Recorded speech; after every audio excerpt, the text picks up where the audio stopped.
Hi! Today we're going to review the Gentle Heart Tarot Deck and Guidebook.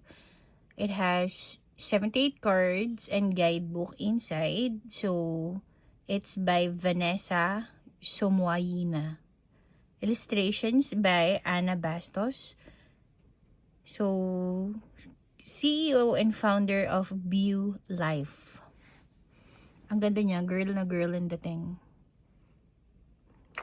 So, ito yung side. The other side. Then back. So, sa Amazon ko siya nabili. When it comes sa price, siya ay nagkakahalaga ng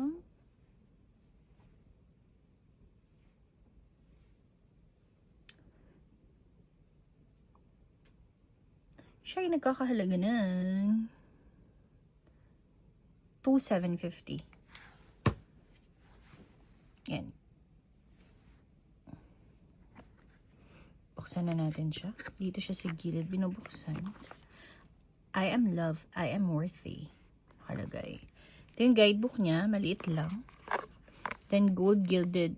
Rose gold gilded. Yung guidebook niya.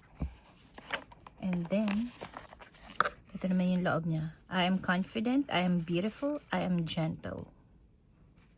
Sabi. Then, tingnan muna natin yung book. Guidebook. Rose gold gilded din. Tapos, meron siyang reverse meaning. Meron din siyang upright. And then, ang liliit lang ng font niya.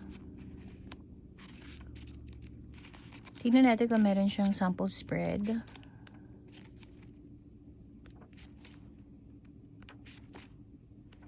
Wala. Wala siyang sample spread. About the author na siya. Ganyan siya kasimple. So, regarding naman dito sa tarot deck, ano siya? Regular tarot size. So, malaki na yung kamay ko. Pero, ayan. Nagagrab naman siya ng ganyan. And then, gilded siya. Rose gold. Gilded. Sabi ko nga sa mga previous videos, hindi ako fan ng mga gilded. Kasi nagfe-fade yan eventually. Unless if it's matte gilded. Honestly, even it's matte gilded, nagfe-fade din siya. So, yun. Let's see. Tatabi ko na muna siya dito. Ilalagay ko siya dito sa kabilang side para kapag medyo nabilisan kayo, pwede nyong i-pause. Girl na girl yung datingan ng tarot na to. Pink na pink. Ito yung the Fool. Magician. High Priestess. The Empress. The Emperor. The Hierophant. Minimalist lang siya. The Lovers. The Chariot. The Strength. The Hermit. Wheel of Fortune. Justice. Hangman. Death. Temperance. Pati yung the devil niya, girly na girly. Oh. The Tower. The Star. The Moon. The Sun. Judgment. The World. Ace of Crystals. Yung wands niya, crystals. Yeah. Wands niya is crystals. 2 of crystals. 3 of crystals. 4 of crystals. 5. 6 of crystals. Okay na sana eh. Kaya lang parang medyo tinamad na yung nag-drawing. Ginawa na lang yung 4 na ganyan. Sorry, ingay ng dog namin. Parang pag nagre-review ko, nag-uusap-usap sila. Tapos dun sila kakahol. Ayan nagtatawag pa ng mga kapitbahay. Tapos 6 of crystals. 7 of crystals. Medyo tinamad na naman siya. 8 of crystals. 9 of crystals. 10. Page of crystals. Knight of crystals. Queen of crystals. King of crystals. Ace of swords. 2 of swords. Look at the 3 of swords. Talagang sakit na sakit sa puso. Tatlong kutsilyong nakasaksak.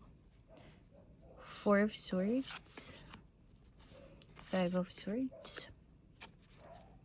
6 of swords.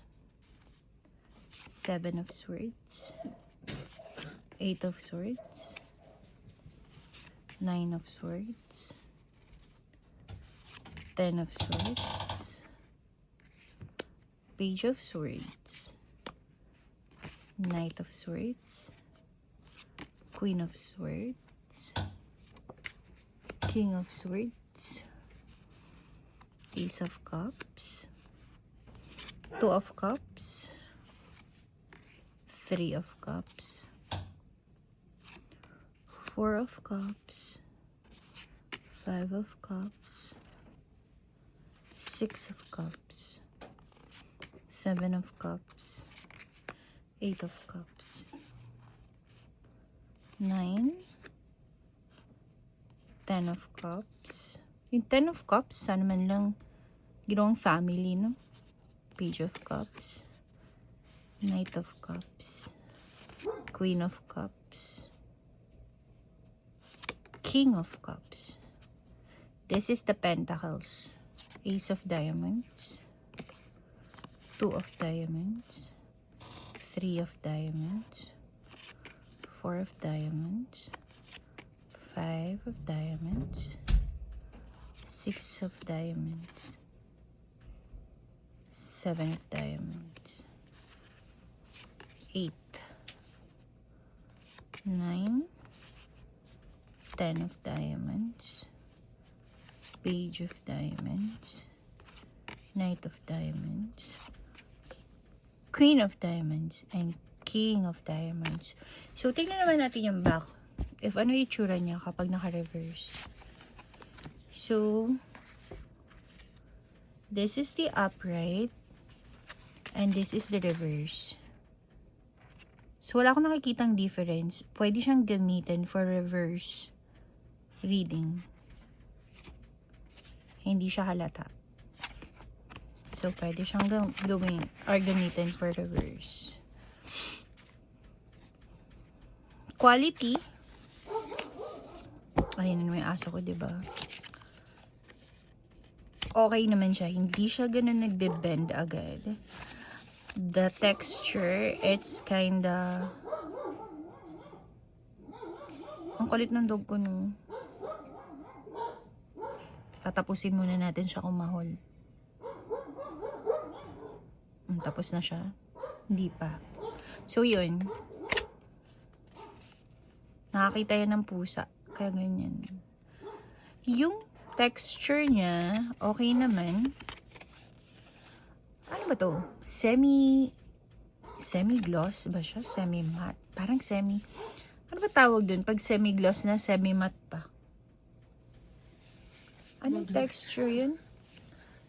Sarang anong pinto na? Kasi. Hindi kasi siya madulas na madulas. Hindi din siya rough. Tama lang. Hindi ko alam kung anong tawag dun sa ganun eh. Smooth lang, ganun. So, try natin siya i-shuffle, no?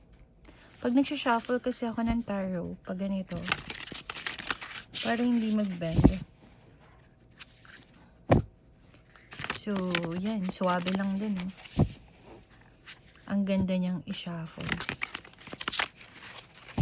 Tsaka, feeling ko hindi siya nagde-dents agad. Hindi tulad ng ibang tarot cards naman nagde-dent yung gilid. Tulad nitong sample na to. Ayan, oh. Nagde-dents siya agad. Yung mga gilid niya. So, tingin ko, this one, hindi siya ganun. Dahil sa texture, worth the price. I love it. Girly. Ang ganda. So, kung isa-shuffle mo naman siya ng pag ganito, sabi lang din, oh, hindi siya dumudulas agad. Hindi siya nai-stock. Ganyan. Ang ganda din niya. For beginner, pwede siya for beginners. Okay naman. Medyo malilito lang sila sa tulad ng saan ba yun? Yung nakita ko dito na parang medyo tinamad na yung author nito. Nag-illustrate nito. Parang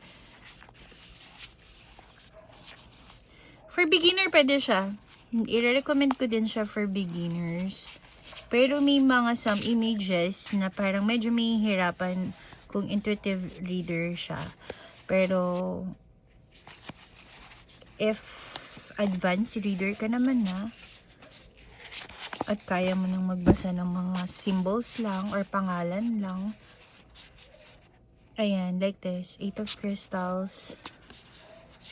Ito. 5 of crystals. 5 of wands. So, it's conflict, right? So, ayan. Ganyan siya. Medyo tinamad. 4 of swords. Ayan. Pero, all in all, for me, this is 7 out of 10. Yun yung review ko for this, The Gentle Heart Tarot. Wala nito sa Shopee, Lazada. So, sa US ko pa siya binili. Pero, dahil more on review lang ako ng tarot, hindi ko to ginamit. Inopen ko lang to for this review. Ilalagay ko yung link ko below. So, for sale siya. Kung magkano ko siya nabili, ganun ko lang din siya ibebenta. Minus the free shipping. And then, plus shipping fee sa inyo. So, ipopost ko siya sa Shopee. So, if you have tarot in mind, like Oracle, Tarot, Lenormand, just let me know. If may available na dito, i-review ko siya agad. But if not, I'll try my best to find it. And then, i-review natin siya. So, yun lang. See you in my next video. Thank you. Bye!